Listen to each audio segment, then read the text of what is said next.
예수님은 다시 비유로 이렇게 말씀하셨다. 하늘나라는 자기 아들을 위해 결혼잔치를 베푸는 어떤 왕과 같다. 왕은 종들을 시켜 잔치에 초대한 손님들을 불렀으나 그들은 오지 않았다. 왕은 또 다른 종들을 초대한 사람들에게 보내 살찐 소를 잡아 모든 음식을 푸짐하게 준비해 놓았으니 어서 잔치에 오십시오 하라고 하였다. 그러나 그들은 들은 척도 않고 어떤 사람은 자기 밭으로 가고 어떤 사람은 장사하러 가고 또 다른 사람들은 그 종들을 잡아 모욕하고 죽여버렸다. 그러자 왕은 화가 나서 군대를 보내 살인자들을 죽이고 마을을 불태워버렸다. 그러고 나서 왕은 종들에게 말하였다. 잔치는 준비되었으나 초대받은 사람들은 자격이 없다. 그러니 너희는 길거리에 나가 만나는 사람마다 잔치에 초대하여라. 그래서 종들이 나가 좋은 사람이건 나쁜 사람이건 만나는 대로 데려오자 잔치 자리가 가득 찼다. 왕이 손님들을 보려고 들어갔다가 예복을 입지 않은 한 사람을 보고 그대는 어째서 예복도 입지 않고 여기 들어왔는가 하고 묻자 그는 아무 대답이 없었다. 그때 왕은 종들에게 이 사람의 손발을 묶어 바깥 어두운 곳에 던져라. 거기서 통곡하며 이를 갈 것이다 하였다. 이와 같이 초대받은 사람은 많지만 선택받은 사람은 적다. 그때 바리새파 사람들이 어떻게 하면 말로 예수님을 함정에 빠뜨릴 수 있을까 하고 의논한 후에 자기들의 제자들을 헤롯 당원들과 함께 예수님께 보내 물어보게 하였다. 선생님, 우리가 알기에 선생님은 진실하시고 진리대로 하나님의 교훈을 가르치시며 사람의 겉모양을 보지 않으시기 때문에 누구에게도 거리낌이 없으십니다. 그래서 선생님의 의견을 듣고자 합니다. 로마 황제에게 세금을 바치는 것이 옳습니까? 옳지 않습니까? 그러나 예수님은 그들의 간교한 생각을 아시고 위선자들아, 왜 나를 시험하느냐? 세금으로 바치는 돈을 내게 보여라 하고 말씀하셨다. 그들이 예수님께 데나리온 하나를 가져오자 예수님은 이 초상과 글이 누구의 것이냐 하고 물으셨다. 그들이 황제의 것입니다 하고 대답하자 예수님이 황제의 것은 황제에게 하나님의 것은 하나님께 바쳐라 하고 말씀하셨다. 이 말씀을 듣고 그들은 말문이 막힌 채 가버렸다. 바로 그날 부활이 없다고 주장하는 사두개파 사람들이 예수님께 와서 물었다. 선생님, 모세는 형이 자식 없이 죽으면 동생이 형수와 결혼하여 형의 대를 이어야 한다고 했습니다. 우리 이웃에 7 형제가 있었는데 마지 결혼하여 살다가 자식 없이 죽고 그 동생이 형수와 살게 되었습니다. 그러나 둘째도 자식 없이 죽었고 셋째에서 7째까지 모두 그렇게 되었으며 끝내는 그 여자도 죽었습니다. 이렇게 7 형제가 모두 한 여자와 살았으니 부활 때 그 여자는 누구의 아내가 되겠습니까? 그래서 예수님은 그들에게 이렇게 대답하셨다. 너희는 성경과 하나님의 능력을 모르기 때문에 잘못 생각하고 있다. 부활하면 장가도 시집도 안 가고 다만 하늘에 있는 천사들과 같이 된다. 너희는 죽은 사람들의 부활에 대하여 하나님이 나는 아브라함의 하나님, 이삭의 하나님, 야곱의 하나님이다 라고 하신 말씀을 읽어보지 못했느냐. 하나님은 죽은 사람들의 하나님이 아니라 살아있는 사람들의 하나님이시다. 그러자 군중들은 예수님의 가르치심에 감탄하였다. 바리새파 사람들은 예수님이 사두개파 사람들의 말문을 막으셨다는 말을 듣고 다 함께 모였다. 그들 중에 한 율법학자가 예수님을 시험하려고 선생님, 모세의 법 중에 가장 큰 계명은 어느 계명입니까? 하고 물었다. 그래서 예수님은 이렇게 대답하셨다. 내 마음을 다하고 정성을 다하고 뜻을 다하여 주 너의 하나님을 사랑하라. 이것이 제일 중요한 계명이다. 그 다음은 내 이웃을 내 몸과 같이 사랑하라는 계명이다. 모든 율법과 예언자들의 가르침은 이 2 계명에서 나온다. 바리새파 사람들이 모였을 때 예수님은 그들에게 너희는 그리스도에 대하여 어떻게 생각하느냐? 그는 누구의 후손이냐? 하고 물으셨다. 그들이 다윗의 후손입니다 하고 대답하자 예수님은 다시 그들에게 물으셨다. 다윗이 성령의 감동으로 하나님이 나의 주님에게 말씀하셨다. 내가 내 원수들을 내 발 앞에 굴복시킬 때까지 너는 내 오른편에 앉아 있거라 고 하지 않았느냐. 다윗이 이렇게 그리스도를 주라고 불렀는데 어떻게 그리스도가 다윗의 후손이 되겠느냐. 그러자 한마디도 대답하는 사람이 없고 그날부터 예수님께 묻는 사람도 없었다. 그때 예수님이 군중들과 제자들에게 이렇게 말씀하셨다. 율법학자들과 바리새파 사람들은 모세의 율법을 가르치는 사람들이다. 그러므로 너희는 그들이 말하는 것이 무엇이든지 따르고 지켜야 한다. 그러나 그들의 행동은 본받지 말아라. 그들은 말만 하고 실천하지 않는다. 그들은 무거운 짐을 남의 어깨에 지우고 자기들은 손끝 하나 까딱하려 하지 않으며 또 하는 일마다 남에게 보이려고 기도할 때 차는 작은 성고함을 크게 하고 옷수를 길게 달고 다닌다. 그들은 잔치 자리의 특석과 회당의 높은 자리를 좋아하며 시장에서 인사받는 것과 사람들이 선생이라고 불러주는 것을 좋아한다. 그러나 너희는 선생이라는 말을 듣지 말아라. 너희 선생은 한 분뿐이시니 너희는 모두 형제들이다. 세상에 있는 사람을 아버지라고 부르지 말아라. 너희 아버지는 한 분밖에 없으니 곧 하늘에 계시는 분이시다. 또 지도자라는 말도 듣지 말아라. 너희 지도자는 그리스도뿐이다.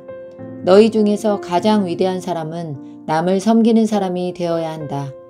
누구든지 자기를 높이는 사람은 낮아지고 낮추는 사람은 높아질 것이다. 율법학자들과 바리새파 사람들아, 너희 위선자들에게 불행이 닥칠 것이다.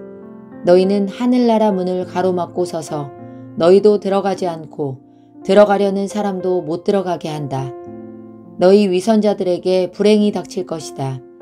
너희는 과부의 재산을 가로채고 사람들 앞에서 거룩하게 보이려고 길게 기도한다.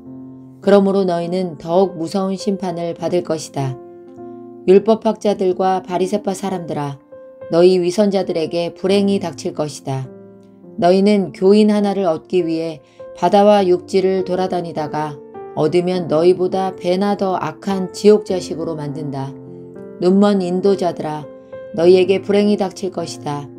너희는 누구든지 성전을 두고 맹세한 것이 지키지 않아도 되지만 성전에 금을 두고 맹세한 것은 반드시 지켜야 한다고 말한다. 어리석은 소경들아, 금과 그것을 거룩하게 하는 성전 중에 어느 것이 더 중요하냐?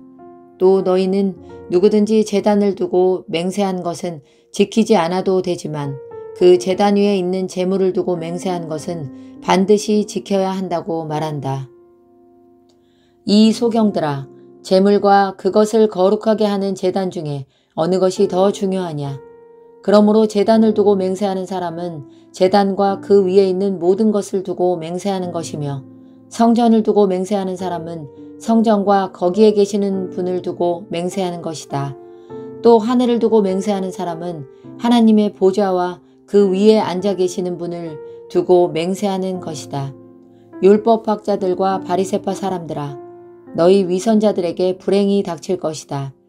너희는 박하와 회향과 근처의 11조는 바치면서 율법 가운데 더 중요한 정의와 자비와 믿음은 저버렸다. 그러나 11조도 바치고 이것도 버리지 말았어야 했다. 눈먼 인도자들아, 너희가 하루살이는 걸러내고 낙타는 통째로 삼키는구나. 율법학자들과 바리새파 사람들아, 너희 위선자들에게 불행이 닥칠 것이다. 너희가 잔과 접시의 겉은 깨끗하게 하지만 그 속에는 탐욕과 방탕으로 가득 차 있다. 눈먼 바리새파 사람들아, 너희는 먼저 잔과 접시의 속을 깨끗이 하여라. 그러면 겉도 깨끗해질 것이다. 율법학자들과 바리새파 사람들아, 너희 위선자들에게 불행이 닥칠 것이다.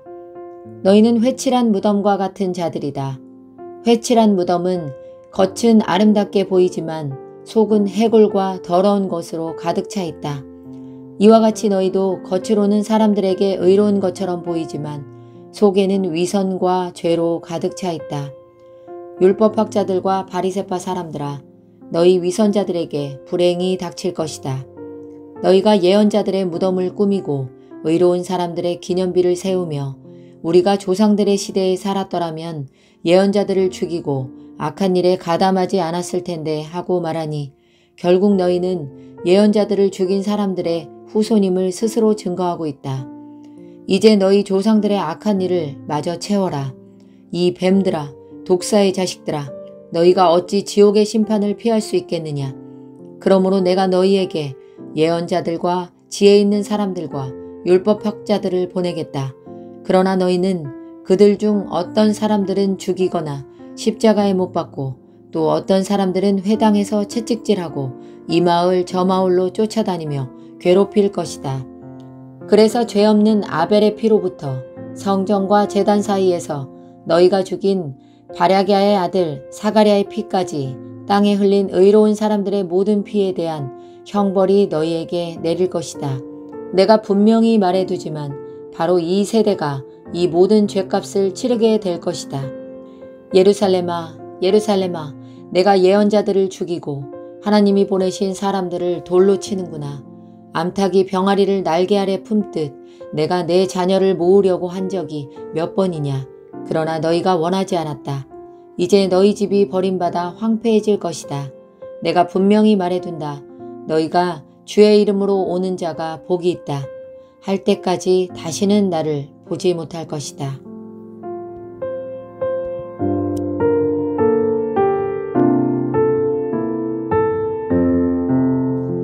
예수님이 성전에서 나가실 때 제자들이 와서 예수님께 성전 건물을 보이려고 하자 예수님이 그들에게 말씀하셨다. 내가 분명히 말해둔다.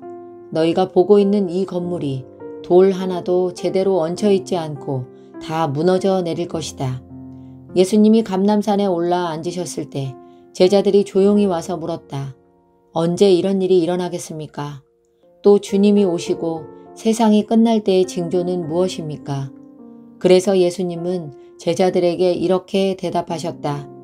너희는 아무에게도 속지 않도록 주의하라. 많은 사람들이 내 이름으로 와서 내가 그리스도이다 하고 말하며 많은 사람을 속일 것이다. 또 난리와 전쟁 소문을 듣더라도 두려워하지 말아라. 그런 일이 반드시 일어나야 하지만 끝은 아직 아니다. 민족과 민족이, 나라와 나라가 서로 맞서 싸울 것이며 곳곳에 기근과 지진이 있을 것이다. 그러나 이 모든 것은 고통의 시작에 지나지 않는다. 그때는 너희는 사람들에게 잡혀 고통을 당하다가 죽을 것이며 나 때문에 모든 민족에게 미움을 받을 것이다. 또 많은 사람들이 믿음에서 떠나 서로 배반하고 서로 미워할 것이며 많은 거짓 예언자들이 일어나 많은 사람을 속일 것이다. 그리고 악이 점점 더함으로 많은 사람들의 사랑이 식어질 것이다. 그러나 끝까지 견디는 사람은 구원을 받을 것이다. 이 하늘나라의 기쁜 소식이 온 세계에 전파되어 모든 민족에게 증거가 될 것이니 그제서야 세상이 끝날 것이다. 그러므로 너희는 예언자 다니엘을 통해 말씀하신 대로 멸망케 하는 흉측한 것이 거룩한 곳에 선 것을 보거든 읽는 사람은 깨달아라. 그때 유대에 있는 사람들은 산으로 도망하여라. 지붕 위에 있는 사람은 집 안에 물건을 가지러 내려가지 말고 들에 있는 사람은 겉옷을 가지러 집으로 돌아가지 말아라. 그때 아이벤 여자들과 젖먹이가 딸린 여자들은 불행할 것이다. 너희는 도망하는 일이 겨울이나 안식일에 일어나지 않도록 기도하여라. 세상이 창조된 이후 이제까지 없었고 앞으로도 없을 큰 고난이 그때 있을 것이다. 만일 이 고난의 기간을 줄이지 않았더라면 아무도 살아남지 못할 것이다. 그러나 선택된 사람들을 위해 그 기간이 줄어들 것이다. 그때 누가 너희에게 그리스도가 여기 있다, 저기 있다 하여도 믿지 말아라. 거짓 그리스도와 거짓 예언자들이 일어나 큰 기적과 놀라운 일을 행하여 할 수만 있으면 선택된 사람들까지 속이려고 할 것이다. 듣거라. 내가 너희에게 미리 말해둔다. 사람들이 너희에게 그리스도가 광야에 있다 해도 너희는 나가지 말고 골방에 있다 해도 믿지 말아라. 번개가 동쪽에서 서쪽까지 번쩍이듯 나도 그렇게 올 것이다. 시체가 있는 곳에는 독수리가 모여들기 마련이다. 그 고난의 기간이 지나면 해가 어두워지고 달이 빛을 내지 않을 것이며 별들이 떨어지고 천체가 뒤흔들릴 것이다. 그때 내가 온다는 징조가 하늘에 나타날 것이니 세상의 모든 민족이 통곡할 것이다. 그들은 내가 구름을 타고 능력과 큰 영광으로 오는 것을 보게 될 것이다. 내가 큰 나팔 소리와 함께 천사들을 보낼 것이며 그들은 하늘 이 끝에서 저 끝까지 사방에서 선택된 사람들을 모을 것이다. 무화과 나무의 비유를 배워라. 가지가 연해지고 잎이 돋으면 여름이 가까운 줄 알지 않느냐. 이와 같이 너희도 이런 일들이 일어나는 것을 보거든 내가 문 밖에 가까이 온 줄 알아라. 내가 분명히 말해둔다. 이 세대가 지나가기 전에 이 모든 일이 반드시 일어날 것이다. 하늘과 땅은 없어질지라도 내 말은 결코 없어지지 않을 것이다. 그러나 내가 오는 그날과 시간은 아무도 모른다. 하늘의 천사들과 아들도 모르고 오직 아버지만 아신다. 내가 올 때에는 세상이 노아의 시대와 같을 것이다. 홍수 이전 사람들은 노아가 배에 들어가는 날까지 먹고 마시고 장가가고 시집가다가 홍수가 나서 그들을 다 쓸어버릴 때까지도 그런 일이 일어나리라고는 전혀 예상하지 못했다. 마찬가지로 내가 올 때에도 그럴 것이다. 그때 두 사람이 들에 있어도 하나는 데려가고 하나는 버려둘 것이며 두 여자가 맷돌을 갈고 있어도 하나는 데려가고 하나는 버려둘 것이다. 그러므로 깨어있으라. 어느 날에 너희 주님이 오실지 너희는 알지 못한다. 그러나 너희는 이것을 명심하라. 만일 집주인이 밤에 도둑이 드는 시간을 알았다면 깨어있다가 집에 도둑이 침입하지 못하게 했을 것이다. 그러므로 너희도 준비하고 있어라. 생각지 않은 때에 내가 올 것이다. 그러므로 너희도 준비하고 있어라. 생각지 않은 때에 내가 올 것이다. 충성스럽고 지혜로운 종이 되어 주인이 맡긴 집안 사람들에게 제때에 양식을 나눠줄 사람이 누구냐. 주인이 돌아와서 그 종이 그렇게 하는 것을 보면 그 종은 정말 행복한 사람이다. 내가 분명히 말하지만 주인이 그의 모든 재산을 그 종에게 맡길 것이다. 그러나 그 종이 악하여 속으로 내 주인은 오래 있다가 오실 것이다 라고 생각하며 함께 있는 종들을 때리고 술 친구들과 어울려 먹고 마신다면 어떻게 되겠느냐. 어느 날 생각지 않은 시간에 갑자기 그 종의 주인이 와서 그를 사정없이 때리고 위선자들과 똑같이 심판할 것이다. 거기서 그는 통곡하며 이를 갈 것이다.